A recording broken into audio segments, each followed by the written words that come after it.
76 માગસર સુધી 8મીને દિવસે શ્રીજી મહારાજની ગઢડા મધ્યે દાદા ખાતરના દરબારમાં બિરાજમાન હતા અને સર્વે શ્રેષ્ઠ વસ્ત્ર ધારણ કર્યા હતા. પોતાના મુખારવિંદની આગળ મુનિ પરમહંસો તથા દેશ દેશના હરિભક્તોની સભા ભરાઈ બેઠી હતી. પછી શ્રીજી મહારાજ બોલ્યા, રાધિકા સહિત શ્રી કૃષ્ણ ભગવાનનું ધ્યાન કરવું. ધ્યાન કરતા કરતા હૃદયને વિશે મૂર્તિ ન દેખાય તો ધ્યાન કરવું. કાયર્થને ધ્યાનને મૂકી દેવું નહીં.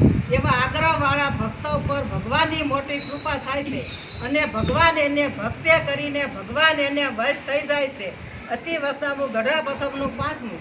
સ્વામિનારાયણ રે સ્વામિનારાયણ રે સંવત 1874 માગસર સુદ 60ને દિવસે શ્રીજી મહારાજ શ્રી ગઢડા મધ્યે દાદા ખાસરના દરબારમાં રાત્રિની સમયે બિરાજમાન હતા અને સર્વે શ્રેષ્ઠ વસ્ત્ર ધારણ કર્યા હતા.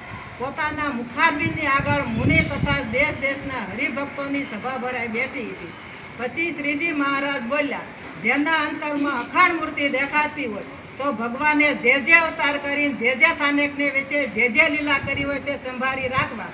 સાધુ બ્રહ્મચારી સત્સંગી તેની સાથે હેત રાખવું ને તેને સંભાળી રાખવા.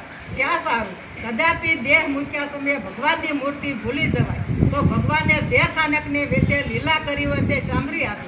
સાધુ સાંભળી આવે, બ્રહ્મચારી સાંભળી આવે, સત્સંગી સાંભળી આવે, એને યોગે કરીને ભગવાનની મૂર્તિ સાંભળી આવે. તે જીવ મોટી પદવીને પામે છે અને તેનું ઘણું રૂડું થાય છે.